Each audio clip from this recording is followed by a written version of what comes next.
Hey everybody, it's Jim here, and today I'm going to talk about guitar pedals, more specifically limited run versions of guitar pedals or limited altogether of that specific model that is in question. It seems they are all the rage, and on the used market, the prices are absolutely crazy for some of them, and that fear of missing out seems to be a major factor in it. I bring this up because recently I was sent one of these kinds of pedals, a JHS Solo Boost. I think it retailed for $100 new, and now on Reverb, I think the cheapest you can get one used is double. Before I go into any more of the talking part though, I figure I might as well show you that it does in fact do what a boost pedal is intended to do. We're going to use the Jazz Master on the rhythm section of the Tone King Gremlin amp to give you some context of how it sounds in that scenario. And the second clip is just going to be the 77X Robato, a guitar with two humbucking pickups, through the lead section of the Tone King Gremlin, dialing up the boost and seeing how far this thing will push.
Now, I played with a lot of boost pedals in my day, and this one was pretty good. It fell into line with the majority of them as far as the sounds themselves go out of the unit. This thing for $100, which was the original retail price, I think was a pretty fair deal from a reputable company like JHS. That being said, before we go any further into this video, I want to clarify something. I'm not making this to say anything bad about this pedal. I'm not making this to say anything bad about JHS as a company. I actually really appreciated in the promotional video that they made for the Solo, Josh did specify at the end of it, he pleaded really, do not be one of those people that spends double or triple if you're not able to get one at the normal $100 price when you're on the secondhand market on Reverb and other places where people buy and sell pedals, because it's not really something he would have advised doing. He recommended even going with a different brand at that point. And I do find, that's a really respectable stance to have for somebody who is, after all, the person selling you said product. This fear of missing out Especially, I feel like with guitar pedals. Maybe it's the price point because sometimes with guitars, you'll see limited edition ones that come out and man, it looks amazing. Like a Fender Custom Shop or a Gibson Historic or a Paul Reed Smith in a special run color.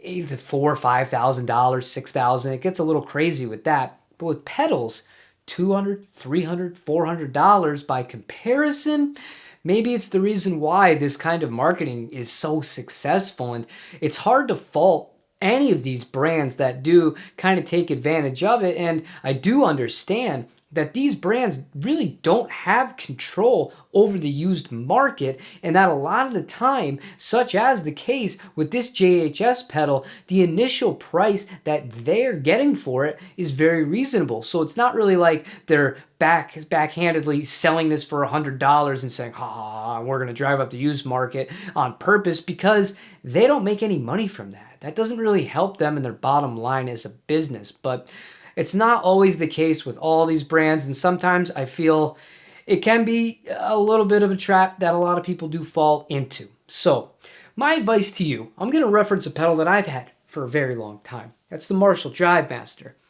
It had two siblings. I believe one was the Governor. Oh no, the Shred Master. It was the Drive Master, the Shred Master, and then the ever so popular Blues Breaker. Now, when I bought the Drive Master over 20 years ago, I remember the Blues Breaker was sitting right next to it. They were both used in good condition for the same exact price. These days, the Blues Breaker is substantially more expensive because a certain guy named John Mayer happened to use it on a very, very, very popular record with guitar players and just in general with the normal people of the world who are not obsessed with gear or guitar, all and just enjoy good music on Continuum, and that has forced the price of that to fly up.